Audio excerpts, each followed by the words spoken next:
やっほやっほ、イヤホン買ってるかい？ふぐみかんのイヤホンレビューの時間だよ。今回紹介するのは、JS Hi-Fi の新商品、JS Hi-Fi ライオンだ。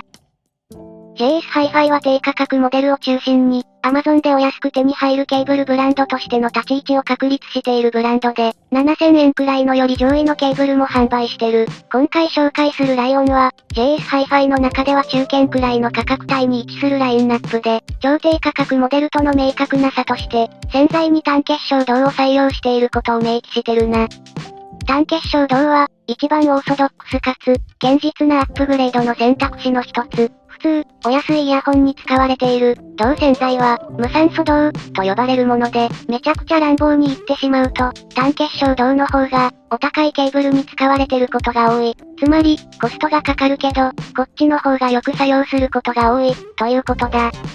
無酸素銅と単結晶銅は、洗剤の純度やら、ケーブルの量なんかにも影響されるので、一概には言えないけど、一般的に、単結晶銅の方が、より明瞭に聞こえ、かつ各音域のバランスが変化しにくいので、純粋にイヤホンをより明瞭に聞こえる音にしたい場合に重宝される。明瞭に聞こえる、ということは、それだけ音がどこで鳴っているか、などの空間もはっきりと現れることになり、それすなわち、全体の見通し、解像感などが微妙に改善する、というわけだ。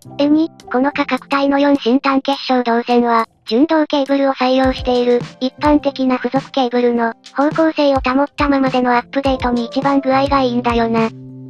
ライオンは、そんな、単結晶銅の堅実なアップデートとして用意された、ある意味王道のアップグレード線、と言えるぞ。ケーブルは適度に太く、内部が透ける樹脂製のもの。機械特製の、トリポーイン RT が、Amazon でケーブルを検討する際のライバルになるだろうけど、RT より太くてしっかりとしたケーブルで、取り回しもそう悪くない。ただ、多少ケーブル自体に反発力があることは承知するべきだろうな。プラグなどはごつい直角的なデザインになっていて、ここに汎用のものが使われていないあたりも好感が持てる。プラグ周りとイヤホン側の端子周りは、いつも通り、2.5mm、4.4mm、そして一般的な 3.5mm が選択できるぞ。今回は 4.4mm を選択したけど、若干プラグ周りの部品に重量感がある、より軽いケーブルを検討しているなら、JS Hi-Fi の他の製品に行った方がいいかも。イヤホン側の端子は、通常の2ピン、QDC2 ピンと、それから MMCX という、こちらもいつもの選択肢だ。唯一デザイン上不備があるなと思うのは、ケーブルのマネージャーが完全に分岐部分とくっつかないこと。これは、分岐部分の根本とケーブルマネージャーの穴の位置がずれてるからで、実用上何の問題もないけど、ケーブルマネージャーを使わないときに、ちょっとあれ？と思う人もいるかもしれない。とはいえ、全体的には、力強いメッキパーツと、太めの洗剤のおかげで、全体にごついデザインをしていて、イヤホン本体がごつい場合、かなり印象を合わせられそうだ。さて、ケーブルで一番大事な音色なんだけど、オーソドックスなアップグレード線、と言って間違いない。しかも、単結晶銅だから、ある程度体感できるレベルのな。より安価なリケーブル用のケーブルの場合、その変化の理由となるのは、多分銀メッキとか、洗剤の量、それに対して、一般的な付属ケーブルと同じ4新仕様のライオンは、本来の仕様をそのまま残しつつ、若干空間表現や高音域を明瞭にする方向に作用する印象だ。若干と言いつつ、実際曲を聴いてみると、ここがでかい。具体的には、曲に使われる楽器の間がしっかり分離していて、カナル型イヤホンの馬味である、細かなところまで音を聞き取れる要素をさらにプラスしてくれるぞ。単結晶銅は、バランスを保ったまま、これらの変化をもたらすので、何も犠牲にしないで一歩先に音質を高めたい場合におすすめだ。ライオンはこれらの中でも特に癖のない仕様を持っているので、きっと、単純にレベルアップさせたい、というリケーブル需要に合ってるぞ。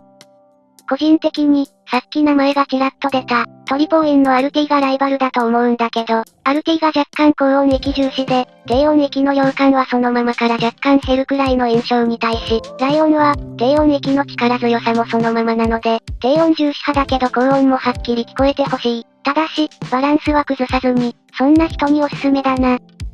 単純に洗剤の自力で上がってる感じを体感できる1台なので、このイヤホンの雰囲気はそのままに、明瞭度を引き上げたい、そんな人におすすめだぞ。何より Amazon ですぐ買えるケーブルとして、ちゃんと良心的な値段だからな。ちなみに、アリエクスプレスも利用できる人には、ジアレイや、HCK や KB イヤーなどの低価格 OCC 線が比較に上がってくると思うけど、それらよりも高音域の明瞭感は、アルティやライオンの方が強い。価格差分の性能差を感じられる仕様になっているので、ライオンはきちんと価格分の仕事をすることは保証するぞ。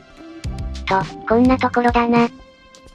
1万円くらいのイヤホンから、2000円のハイブリッドまで、低価格モデルだったら、洗剤の大事さをしっかり理解できる、そんな性能をちゃんと持った1台だ。ケーブルは体感によるところが大きいので、これは結局僕の印象なんだけど、この価格帯の単結晶銅を体験するかどうかが、リケーブルの効果を感じるかどうかの分水嶺になると思う。良いイヤホンに最初から付属しているケーブルのグレードに近く、実際、良いケーブルでないと実力が出ない場合は多いと思うんだよな。ライオンは、そんな良いケーブル、の方に入るケーブルだ。見た目もこれまでに出た単結晶銅のこの価格帯のものの中では一番オーソドックスな色使いなので、ぜひ、検討してみてくれ、といったところで今回はここまで。